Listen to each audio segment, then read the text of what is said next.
Hi, everybody. Thanks so much for joining us. It's an honor to be here. My name is Trevor Timm. I'm the Executive Director of Freedom of the Press Foundation, and I'm here to talk to you today about the press freedom crisis currently engulfing us in the United States and the potentially dangerous long-term effect it could have on journalists' rights, especially journalists who are covering protests. So if you bear with me for a second here while I share my screen.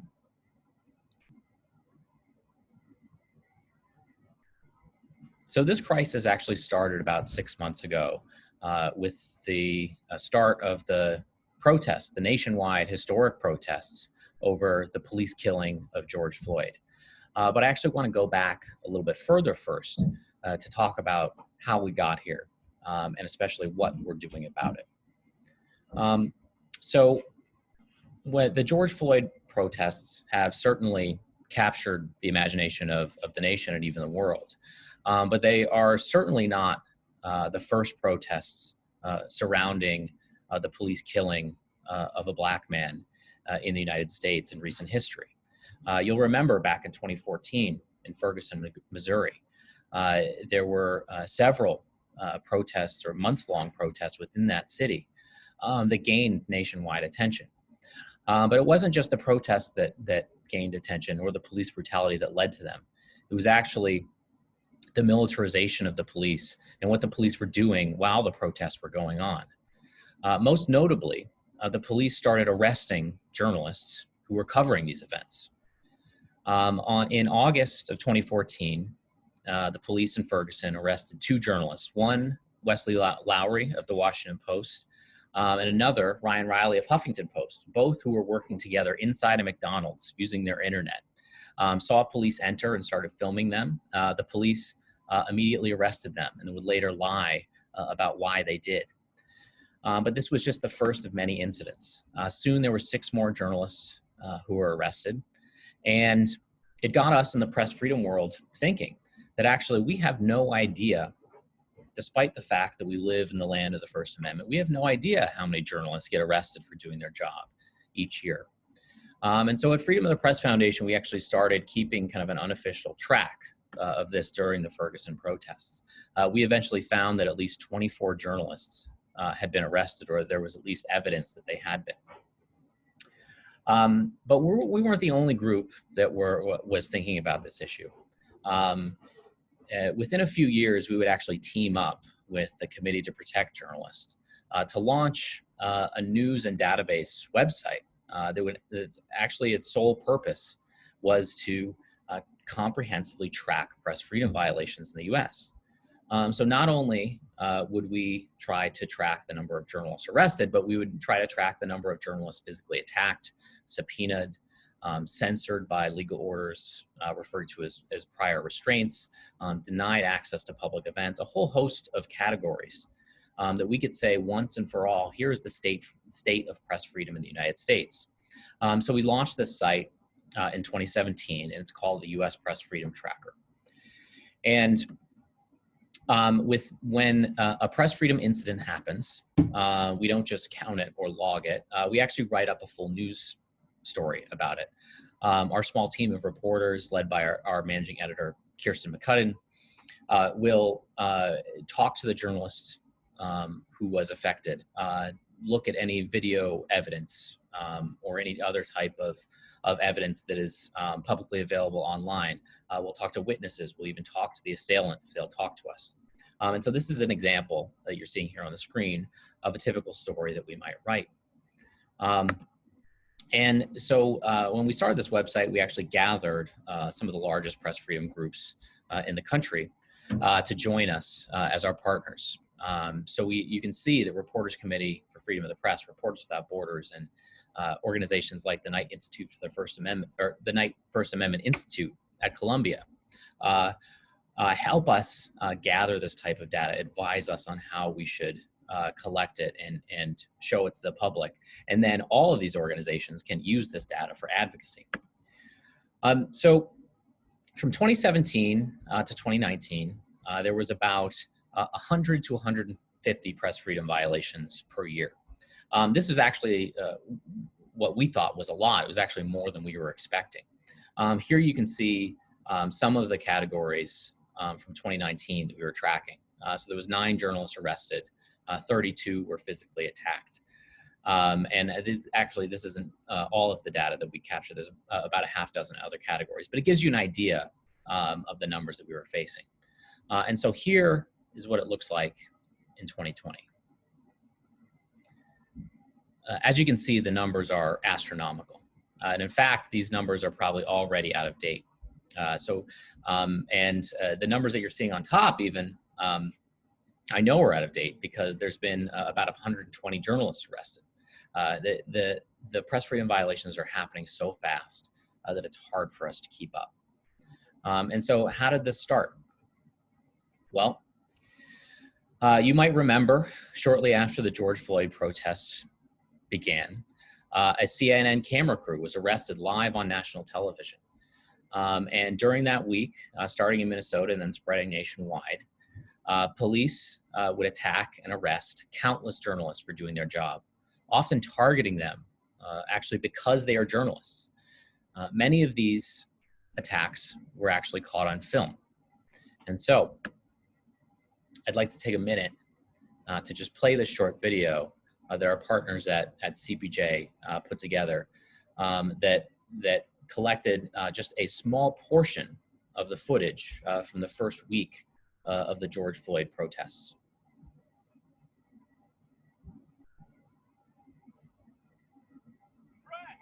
Press!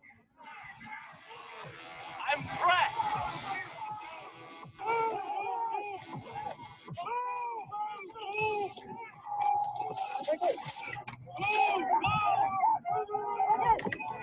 Exactly what it looks like. We have this guy cycling. Oh, whoa. Oh, Amelia, can you hear us? Amelia, you okay? Or your cameraman? I was lining up a photo, and then my world kind of exploded. I immediately realized that I'd been hit in the face with something. There was too much blood I couldn't see.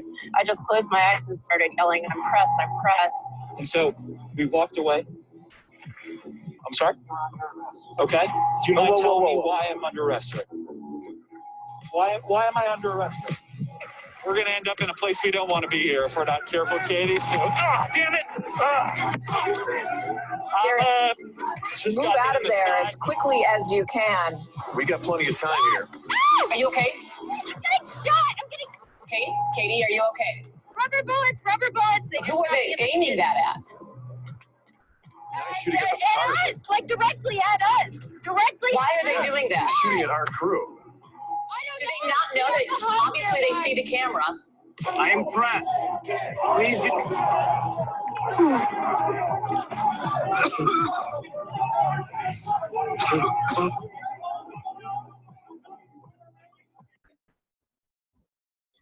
So as you can see, it's shocking and harrowing footage. And like I said, that is actually just a tiny fraction of the arrests and attack that were captured on film. And so to give you a better sense of this press freedom crisis. So the death of George Floyd happened on May 25th. The protests basically started that night or the next day. And it was actually on that first day that one of the first aggressions against journalists occurred. And by 4 days later, there was more incidents than we had recorded in all of 2019. As you can see, there was 130 incidents reported from one single night, which is basically a year's worth. And this was happening at the time, mostly in Minnesota, but the protests had spread across the country at this point. And so this was actually happening in cities across the country. It wasn't just the Minnesota or the Minneapolis police, it was police agencies around the country.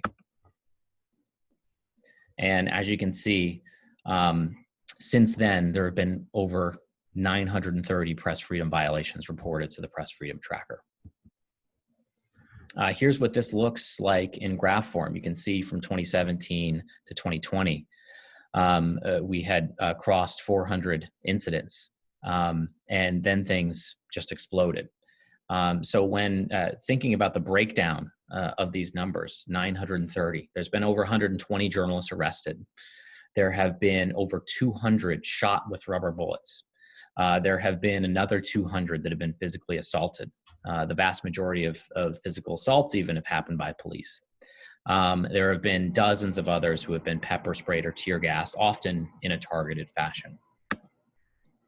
Here's a look at how it looks city by city. As you can see, the aggressions in Minneapolis happened almost overnight, where the police were attacking and targeting journalists with arrest or attack. But there are dozens of other cities where this has happened. And you can see actually the federal government was also a major player in this. The Department of Homeland Security, which sent agents to Portland to essentially patrol the streets, started attacking journalists so much that a judge had to issue a temporary restraining order against them. And so, we also, not only do we collect this data, but we try to analyze it, and we want other people to analyze it as well. And so early on, we took this data and we were trying to figure out who are the people who are actually attacking the press. Because we not only, when we're talking about physical attacks, for example, we're not only capturing when police physically attack journalists, but we're also capturing if private citizens or protesters are attacking the press. And so taking a look at the data actually showed that more than 80% of them were police officers. Now that doesn't let private citizens off the hook. We are always concerned when journalists are attacked, whether they are attacked by the police or private citizens. And unfortunately, there have been several very serious attacks that have happened, that have come from private citizens. Some of them have come from protesters. Some of them have come from right-wing vigilantes who are counter-protesting, and others who aren't affiliated with any group.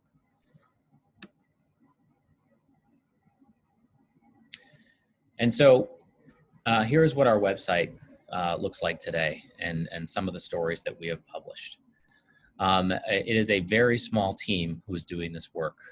We actually only have 2 full-time reporters on staff. Thankfully, we've been able to hire about a dozen freelancers in the past few months to help us keep up with this huge influx of cases.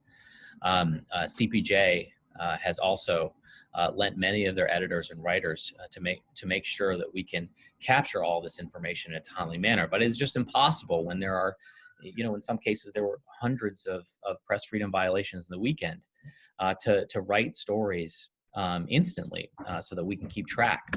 And so, we try to take a kind of scientific journalism approach to this. We try to verify each case, even when they come in through Twitter. We want to talk to the journalist ourselves, because things were happening so fast. We started releasing our data on Twitter each night, at least the reported number of incidents. So that way the public can get this information right away, and then we can work on the back end to verify each case. And then when it gets up on our site, you can see each of these cases and read kind of every detail about them as they happen through the eyes of the journalist, but also through the eyes of witnesses and video. So this data is being used by countless press freedom organizations around the country. It is being shared with state legislatures, with city councils. It's even shown up in a Senate resolution around press freedom and several draft bills in Congress.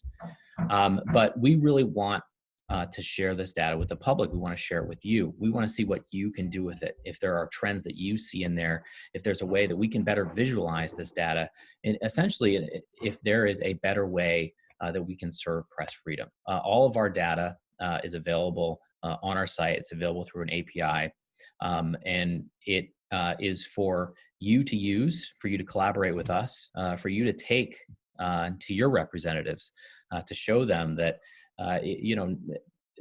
these protests were over police brutality, and the police responded with brutality, not just against other protesters, but also against the journalists who were attempting to document it. So I would encourage you to visit our website. We're at pressfreedomtracker.us. Freedom of the Press Foundation's website is freedom.press. You can contact us at these email addresses shown on the screen, and please consider donating to the project. Like I said, we are running on a shoestring budget. Our staff has been working 24 hours a day, 7 days a week for about 6 months. And we want to make sure that we can respond to these crises as fast as possible and get this data out to the public as fast as possible. So please check us out, and thanks so much for watching.